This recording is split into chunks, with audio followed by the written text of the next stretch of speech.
Assalamualaikum warahmatullahi wabarakatuh. Selamat pagi. Perkenalkan, nama saya Lis Atina, NIM J1B017046.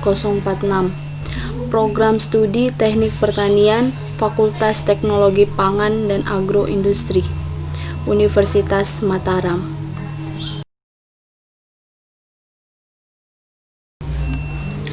Baiklah, di sini saya akan menjelaskan video presentasi yang saya buat pada mata kuliah Kapital Selekta tentang perbandingan kebutuhan air dan energi selada yang ditanam dengan metode hidroponik dan pengaruh cahaya pada pertumbuhan selada hidroponik. Mata kuliah Kapital Selekta diampu oleh Dr. Djoko Soemarsono, STP, MP. Latar belakang pembudidayaan tanaman selada dengan metode hidroponik. Manfaat pertanian hidroponik sangat banyak. Selain hasil dan air yang lebih tinggi dan efisien bila dipraktekkan dalam lingkungan yang terkendali. Sistem hidroponik dapat dirancang untuk mendukung produksi terus-menerus sepanjang tahun. Sistem hidroponik sangat serbaguna dan dapat berkisar dari pengaturan halaman belakang yang belum sempurna hingga perusahaan komersil yang sangat canggih. Berbagai komersial dan tanaman khusus dapat ditanam dengan menggunakan hidroponik, termaksud seperti tomat, mentimun, paprika, terong, stroberi, dan masih banyak lagi. Sayuran berdaun seperti selada juga bisa ditanam secara hidroponik dan berkinerja terbaik. Selada merupakan salah satu komoditi sayuran hortikultura yang banyak dikonsumsi masyarakat. Selada banyak dipilih oleh masyarakat karena tekstur dan warna yang membuat penampilan makanan menjadi menarik, sehingga mampu menambah selera makanan. Selada umumnya dikonsumsi mentah atau lalap, dibuat salad atau disajikan dalam berbagai bentuk masakan. Namun selada jarang disayur karena rasa menjadi kurang enak dan sulit dicerna. Selanjutnya yaitu rumusan masalah. Adapun yang dibahas pada topik ini antara lain sebagai berikut. Yang pertama, bagaimana cara mengetahui jenis selada yang sering kita budidayakan. Yang kedua, bagaimana cara membudidayakan tanaman selada dengan metode hidroponik. Dan yang terakhir, bagaimana bahan-bahan dan metode-metode pertumbuhan selada tersebut.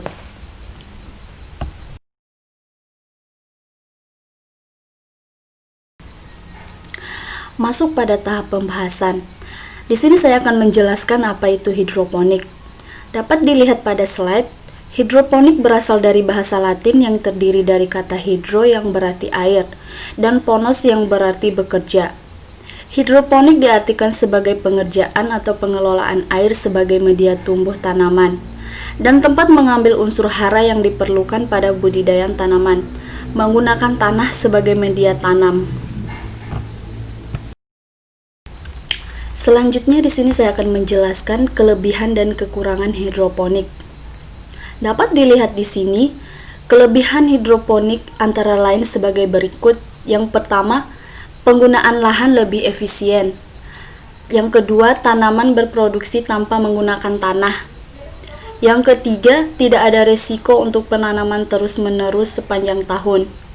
Yang keempat, kuantitas dan kualitas produksi lebih tinggi dan lebih bersih. Yang kelima, penggunaan pupuk dan air lebih efisien. Yang keenam, pengendalian hama dan penyakit lebih mudah. Di balik kelebihan hidroponik memiliki juga kekurangan. Adapun kekurangan dari hidroponik antara lain, yang pertama, membutuhkan modal yang besar. Yang kedua, investasi di awal lumayan mahal. Dan yang terakhir, membutuhkan keterampilan tersendiri. Selanjutnya saya akan menjelaskan bagaimana cara penanaman selada yang ditanam dengan menggunakan metode hidroponik. Dapat dilihat di sini benih apa saja yang sering orang tanam. Yang pertama, selada mentega atau juga disebut selada bokor atau selada daun. Bentuk kropnya bulat akan tetapi lepas atau keropos. Yang kedua, selada crop. Bentuk crop ada yang bulat, ada pula yang lonjong atau panjang. Cropnya padat atau kompak. Berikutnya yaitu cara selada ditanam dengan menggunakan metode hidroponik. Yang pertama, rendam benih menggunakan air biasa selama 12-24 jam. Yang kedua, siapkan media tanam, potong rochwol setebal 2,5 cm, iris memanjang sedalam kurang lebih 1 cm menjadi 3 bagian, dan iris melintang menjadi 6 bagian sedalam 1 cm. Yang ketiga, lubangi setiap kotak rochwol menggunakan tusuk gigi atau dengan pinset. Yang keempat, taruh benih ke dalam lubang dengan posisi kecambah di bawah, atau satu lubang diisi satu benih. Yang kelima, setelah semua lubang terisi, basahi rochwol menggunakan sprayer atau semprotan dengan kekuatan air yang lembut. Taruh semaian di tempat terbuka yang cukup sinar matahari. Yang keenam, pada tahap ini adalah tahap perawatan semai. Jaga rochwol agar tetap lembab atau tidak terlalu basah dan tidak terlalu kering. Yang ketujuh, setelah berumur 12 atau sesudah berdaun 4, waktunya untuk dipindahkan ke sistem hidroponik atau pindah tanam.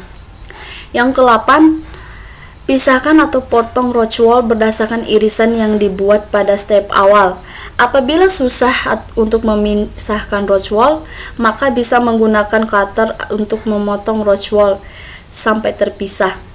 Taruh potongan rochwol ke dalam net pot yang sudah dikasih flanel atau sumbu. Yang ke-9, tahap selanjutnya adalah pembesaran. Yang perlu diperhatikan pada tahapan-tahapan ini adalah kepekaan nutrisi harus dijaga tetap stabil dan jangan sampai kekeringan atau kehabisan air nutrisi. Yang ke-10, setelah selada umur 10 hari setelah tanam, kepekaan nutrisi dinaikkan menjadi 800 pm.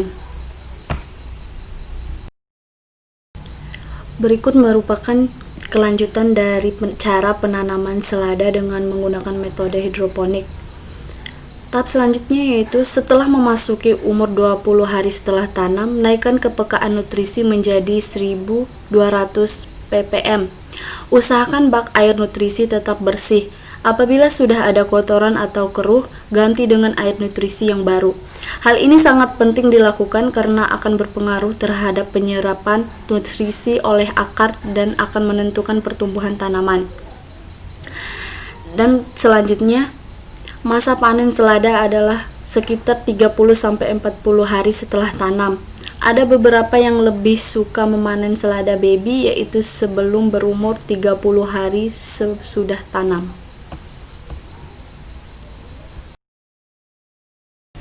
Saya akan menjelaskan bahan-bahan dan metode-metode pertumbuhan selada.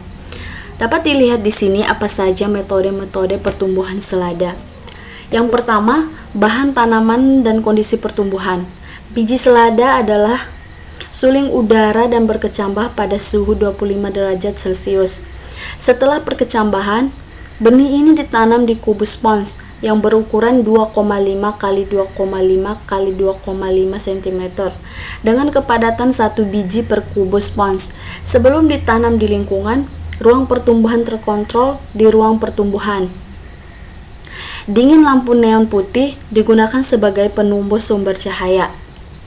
Yang kedua, perawatan ringan. Perawatan ringan yang dimaksud di sini yaitu cahaya utama tanaman dan pertumbuhan sebelumnya kondisinya sama seperti di atas. Di ujung kegelapan periode hari ke-21, bibit dengan ukuran serupa dipindahkan ke dalam wadah 25 len. Yang ketiga, pengukuran pertumbuhan tanaman. Pada periode akhir cahaya 20 hari atau 25 hari setelah transplantasi, 10 tanaman acak dikumpulkan dari setiap perlakuan. Tanaman ini dipotong di hipokotil dan ditimbang secara terpisah untuk mendapatkan segar berat, pucuk, dan akar. Yang keempat, pengukuran pertukaran gas. Setelah perawatan ringan 25 hari, 6 tanaman atau 2 tanaman per replikasi 3 ulangan per perlakuan. Secara acak dipilih dari setiap perlakuan. Yang kedua, berkembang sempurna daun dari pucuk tanaman digunakan untuk merawat pertukaran gas menggunakan alat fotosintesis. Dan yang terakhir, pengukuran kandungan nitra dan total kandungan nitrogen. Kandungan nitra dalam daun selada tadi secara spektrofotometri ditentukan seperti yang benar-benar dalam metode oleh Bian et al. Sampel daun atau 0, gram berdasarkan dari daun ketiga yang mengembang digiling dalam nitrogen cair dan tersubspensi dalam 10 mili air. Suling sampel direbus pada 100 derajat Celcius selama 30 menit dan kemudian didinginkan dengan landing udara. Dari penjelasan yang saya jabarkan di atas, dapat disimpulkan melakukan budidaya sayuran secara hidroponik lebih efisien dibandingkan dengan melakukan budidaya sayuran secara konvensional. Hal ini dapat dilihat dari penggunaan luas lahan dan produktivitasnya, sehingga sistem hidroponik sangat cocok diterapkan sebagai upaya dalam menerapkan sistem pertanian perkotaan.